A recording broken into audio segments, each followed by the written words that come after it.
कभी ब्राजील की, कभी जापान की, इस बार बारी थी कजाकिस्तान की।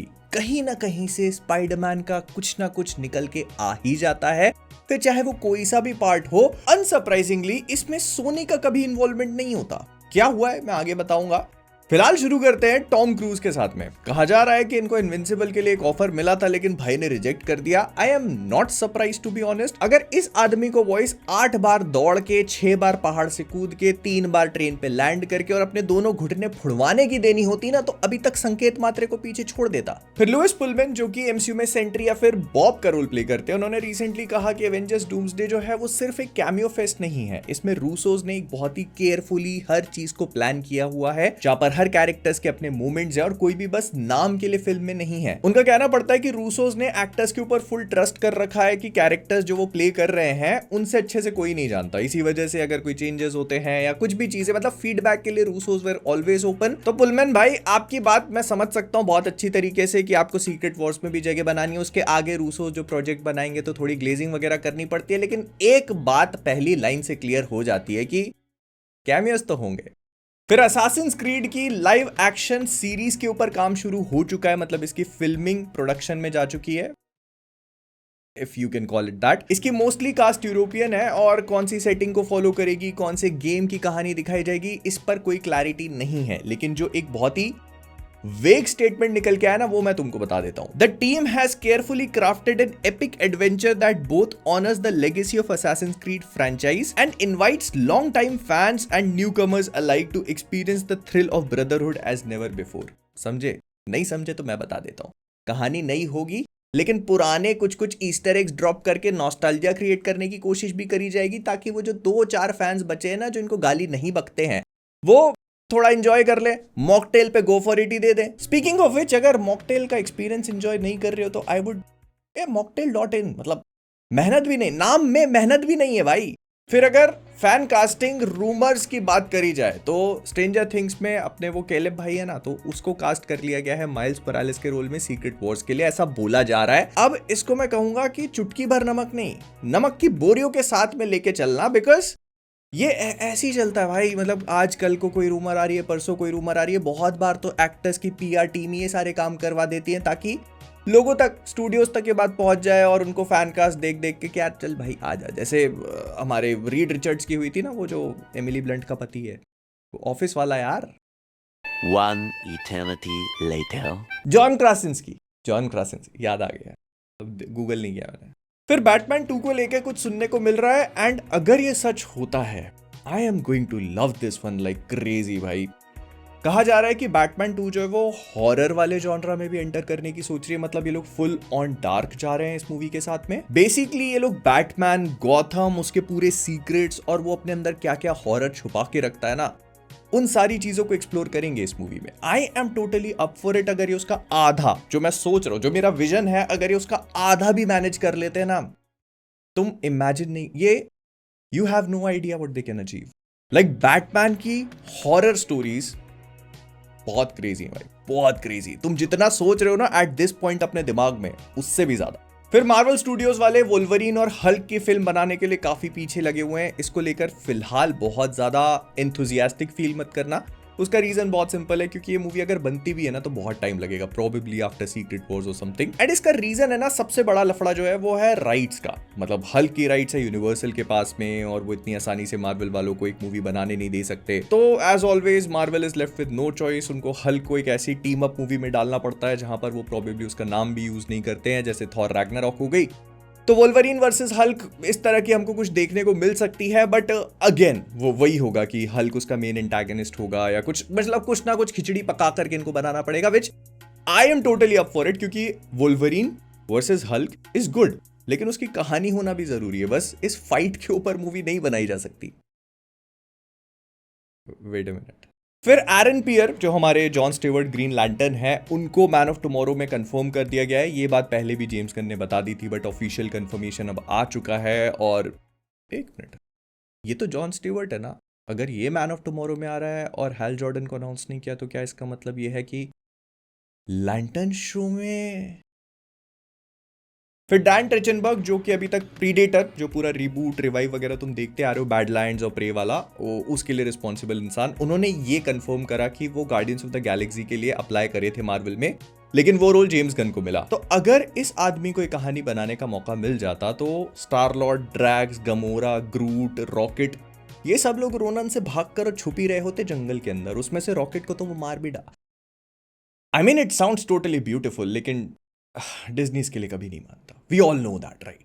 फिर डेयरडेविल बॉर्न अगेन के शो रनर ने बात रिवील करी है कि जो ग्रेटर एमसीयू है उसके कैरेक्टर्स, उसके सुपर हीरोज जो हैं वो मार्वल वालों ने एकदम साफ मना कर दिया कि नहीं तुम लेके नहीं आ सकते, तो ये पुराने आइटम लेके आ गए। नहीं, अभी डेयरडेविल के कुछ टीवी स्पॉट्स आए हैं जिसमें हम लोग वो जो पुराना वेस्ली था ना उसको देख सकते हैं। अब इससे ये चीज कंफर्म हो चुकी है कि प्रोबेबली फ्लैशबैक है, लेकिन अगर ये इस वाले सीन को रिविजिट कर रहे हैं तो क्या इसका मतलब ये है कि नेटफ्लिक्स वाला सब कुछ कैनन हो चुका है? I mean other than the painting, first season में वो पेंटिंग ही अपने आप में बहुत बड़ा कंफर्मेशन थी, लेकिन interesting. Plus born again season 1 और सीजन 2 में लगभग 6 महीने की जंप होने वाली है, लेकिन जेसिका जोन्स जो कंफर्म हो चुकी है उसके बारे में ये कहा जा रहा है कि जब वो डेयरडेविल के शो में आएगी तो ऐसा बताया जाएगा कि दूसरे जो सपोर्टिंग नेटफ्लिक्स के कैरेक्टर्स थे या फिर जो सुपर हीरोज थे उनकी लाइफ आगे बढ़ चुकी है। They have moved on in life और उनकी लाइफ में ना बड़े बड़े चेंजेस हो चुके। मतलब जेसिका जोन्स की लाइफ में कौन सा बड़ा चेंज हो जाएगा? ल्यूक केज के साथ बच्चा, ये तो खांसी के हिसाब से भी बहुत बड़ा हो गया। That's what she. फिर गेम ऑफ थ्रोन्स का जो यूनिवर्स है उसका एक थोड़ा सा गेम प्लान पता चल चुका है, एक ऑर्डर जिसमें चीजों को मैप आउट किया जा सकता है। सबसे पहले तो हाउस ऑफ द ड्रैगन का नया सीजन आने वाला है। फिर द मैड किंग का एक प्रीक्वल प्ले आने वाला है जो कि 2026 में ही रिलीज होगा। उसके बाद नाइट ऑफ 7 किंगडम्स का जो सीजन 2 है वो 2027 में आने वाला है। फिर जो मैंने बताया था ना पिछले रोस्ट वर्स में कि एगॉन्स कॉन्क्वेस्ट के ऊपर या तो मूवी बनेगी या फिर एक शो। फिर 9 वॉयजेस नाम की एक एनिमेटेड सीरीज पे काम चालू है। उसके अलावा नाइमेरिया 10,000 शिप्स और गेम ऑफ थ्रोन्स की एक मूवी। ये सारी चीजें ऐसा बोला जा रहा है कि इन सब के ऊपर काम चल रहा है एट दिस पॉइंट। अगर सब कुछ सही होता है तो 2035 तक सेट मामला तय है। तुम्हें गेम ऑफ थ्रोन्स का बहुत कुछ देखने को मिलेगा सिवाय उसकी किताब के। क्यों लिखेगा ये आदमी? 2035 तक तो इसकी जिंदगी सेट है और इस बीच हाउस ऑफ द ड्रैगन का एक सीजन और नाइट ऑफ 7 किंगडम्स के 4 सीजन और मान के चल लो। क्यों लिखेगा ये आदमी? खैर, in other news Patrick Wilson को कास्ट कर लिया गया लास्ट ऑफ अस के सीजन 3 के लिए। ऐसा कहा जा रहा है कि ये एबी के पिताजी बनेंगे। अब वो बने ना बने, लेकिन ज़ॉम्बीज़ को मारने के लिए अगर थोड़ा सा एग्जॉर्सिज्म भी इस्तेमाल कर ले तो क्या ही गलत बात हो गई ना। फिर ये सुनने को मिल रहा है कि एमिली ब्लंट को कास्ट कर लिया गया है अर्थ 838 की सूजन स्टॉर्म के रोल में। वो अर्थ 838 तो तुमको याद होगी ना, जिसका स्क्रीन टाइम एमसीयू में टास्क मास्टर से भी कम है। हाँ, तो वही अर्थ 838। ऐसा बोला जा रहा है कि ये इल्यूमिनाटी की नई मेंबर होगी जिनका रोल होगा बदला लेना, क्योंकि इसके पति की चाउमीन बना दी थी वांडा ने। तो अब ये आकर के जितने भी लोग हैं जो इनकर्जन्स करवा रहे हैं और जो इनकी दुनिया के खिलाफ है उनको मारने के लिए बिल्कुल तैयार बैठ। आई जस्ट होप कि जितना इसके पति को स्क्रीन टाइम मिला था उससे 2-5 मिनट ज्यादा दे दो बस। मतलब उम्मीदें तो मुझे उसकी भी नहीं है, लेकिन इज्जत बड़ी चीज होती है ना। फिर लोकी और फैंटास्टिक फोर फर्स्ट स्टेप्स का जो प्रोडक्शन डिजाइनर है उस बंदे को हायर कर लिया गया है एक्समैन की जो रीबूट मूवी एमसीयू की तरफ से आएगी उस पे काम करने के लिए। And if you remember both of those projects, उनके सेट डिजाइन्स एपिक से कम नहीं थे। सो पहली चीज तो ये कि इट शोज मार्वल वाले इस पूरी चीज को लेकर कितना सीरियस हैं। वो एक्समैन को एमसीयू में इंट्रोड्यूस करवाना चाहते हैं and they are actually not holding back with this one. तो चुपा चुप्स, हाँ वही लॉलीपॉप, तो उन्होंने एक ऐसा फ्लेवर बनाया है जो कि फ्लेम प्रूफ है और ब्लेड प्रूफ है। मतलब ना तो तुम उसको काट सकते हो ना जला सकते हो। और ऐसा कहा जा रहा है कि ये बड़ी बड़ी चीजों को विथस्टैंड कर सकता है। और इतना ही नहीं, ये भी कहा जा रहा है कि जो इसका रैपर है ना वो एक गोली, एक बुलेट तक को विथस्टैंड कर सकता है। देखो, अपने लिए तो ये चीज ऑफ कोर्स नहीं बनी है क्योंकि अपन क्या ही कर लेंगे, लेकिन सुपरमैन को फाइनली कुछ चूसने के लिए मिल गया। फिर एक्सट्रैक्शन 3 की शूटिंग जो है फाइनली जून से शुरू हो जाएगी। प्रोबेबली सैम हारग्रीव्स इसको डायरेक्ट करने वाले हैं, ये तो कंफर्म हो ही गया था। कहानी हमारे, उसका नाम क्या था यार, वो क्रिस हेम्सवर्थ जो है उसके कैरेक्टर की कहानी को आगे बढ़ाएंगे। कई सारे वन शॉट सीक्वेंसेस होंगे ऑफ कोर्स, इतना ही है। फिर मैक्स लैंडिस जीआई जो की एक स्क्रिप्ट लिख रहे थे, जब उन्होंने पैरामाउंट वालों को स्क्रिप्ट दिखाई तो उन्होंने कहा कि निकल लोडिए, मतलब वो स्क्रिप्ट रिजेक्ट कर दी गई है। मुझे लगता है कि अब फाइनली वो लोग टाइका वाइटिटी से बनवा ही लेंगे अगली जीआई जो। फिर इस हफ्ते ऑस्कर्स भी हो गए जिसमें सबसे ज्यादा 16 नॉमिनेशंस मिले थे सिनर्स को end of course obviously 6 awards मिले वन बैटल आफ्टर अनदर को। सिनर्स को इतने नहीं मिले, one battle after another. Sinners के लिए माइकल बी जॉर्डन को बेस्ट एक्टर का मिला, बाकी बेस्ट फिल्म बेस्ट डायरेक्टर के लिए one battle after another. Best actress मिला जेसी बकली को हैमलेट के लिए। मीनवाइल विन डीजल ने फोटो पोस्ट कर दी। उन्होंने कहा कि कहीं से कुछ हो नहीं रहा है, फास्ट फ्यूरियस के अगले पार्ट का भी अता पता नहीं है, तो कम से कम 3 शब्द बोल के कुछ पैसा ही छाप लिया जाए। तो here is I am Groot. फिर जेम्स बॉन्ड डायरेक्ट करने वाले हैं the gangster the cop the devil के इंग्लिश अडेप्टेशन को, जिसमें डॉन ली अपने गैंगस्टर वाले रोल को रिप्राइज करेंगे। काफी हद तक इसको ऑनेस्ट बनाया जाएगा और I am kind of excited. लेकिन तुम अगर पुरानी वाली कोरियन वाली नहीं देखी तो वो भी देख सकते हो, इट इज क्वाइट गुड। मतलब मॉकटेल पे भी इसको अच्छी खासी रेटिंग मिली हुई है। 12 seconds later. नहीं, पूछ ले रहा हूं कि अजय देवगन कब बना रहे बॉलीवुड का।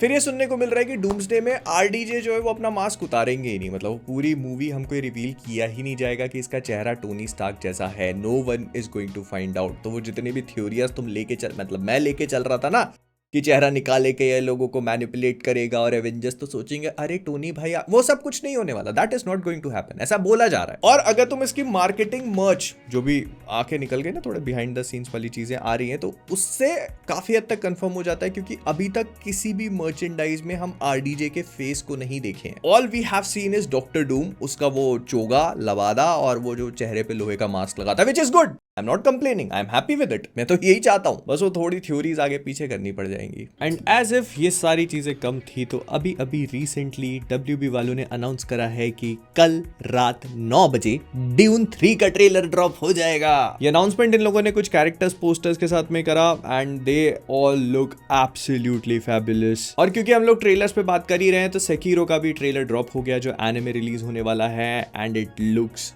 Absolutely gorgeous. ये वो रेट्रो जापानीज एनिमे स्टाइल में किया हुआ है, including the music as well, जिसका मैं बहुत बड़ा फैन हूं। और मतलब मैं बता नहीं सकता, this looks like a match made in heaven. And वो जो स्टार्टिंग में मैंने कहा था ना, अब उस पर बात कर लेते। तो स्पाइडरमैन का ट्रेलर फाइनली वेडनेसडे 18 तारीख को शाम 4:30 बजे आ रहा है, ऐसा बोला जा रहा है। ठीक है, अब इसके पीछे की कहानी बड़ी मजेदार है। तो हुआ क्या कि अचानक इंटरनेट पे ये वाली पोस्ट ड्रॉप होती है। इस पोस्ट को देखने के बाद लोगों को पहले समझ में नहीं आया, फिर ट्रांसलेट किया तो पता चला ये एक्चुअली कजाकिस्तान के एक डिस्ट्रीब्यूटर ने डाला हुआ है, जिनको मालूम है, जो सोनी की इस मूवी को डिस्ट्रीब्यूट कर रहे हैं, उन्होंने लिखा कि स्पाइडरमैन ब्रांड न्यू डे का ट्रेलर 18 तारीख को इतने टाइम पे ड्रॉप होगा। एंड फिर लोगों ने पूरा वो सब शुरू कर दिया कि भाई फाइनली इट इज कमिंग और ये सब कुछ होने वाला है। तो अब ये पोस्ट डिलीट हो चुकी है। नो, ये सच है गलत है अपन को कुछ नहीं पता चल जाएगा लेकिन बहुत ही जल्दी। And it is not surprising, अगर तुम स्पाइडरमैन की जितनी भी पुरानी मूवीज उठा करके देखोगे ना, तो उसमें जो भी इंफॉर्मेशन, उसके ट्रेलर्स, उसके जितनी भी चीजों को लेके इंफॉर्मेशन होती है, वो सब कुछ बाहर निकल के आती है, लेकिन सोनी की तरफ से कभी नहीं। कभी ब्राजील कॉमिक कॉन में कांड हो रहे हैं, कभी चाइना में कुछ कांड हो रहा है, उससे पता चल जाता है कि कब आने वाला है। लेकिन सोनी वाले आर लाइक, मैं तो सो रहा हूं भाई। खैर, जो कुछ भी 18 तारीख की शाम को अगर ड्रॉप होता है तो तुम्हारे तो मजे होंगे, क्योंकि उस दिन धुरंधर के प्रीव्यूज भी हैं जो लोग देखने जाएंगे। मेरे जैसे रात भर जगूंगा, रात भर।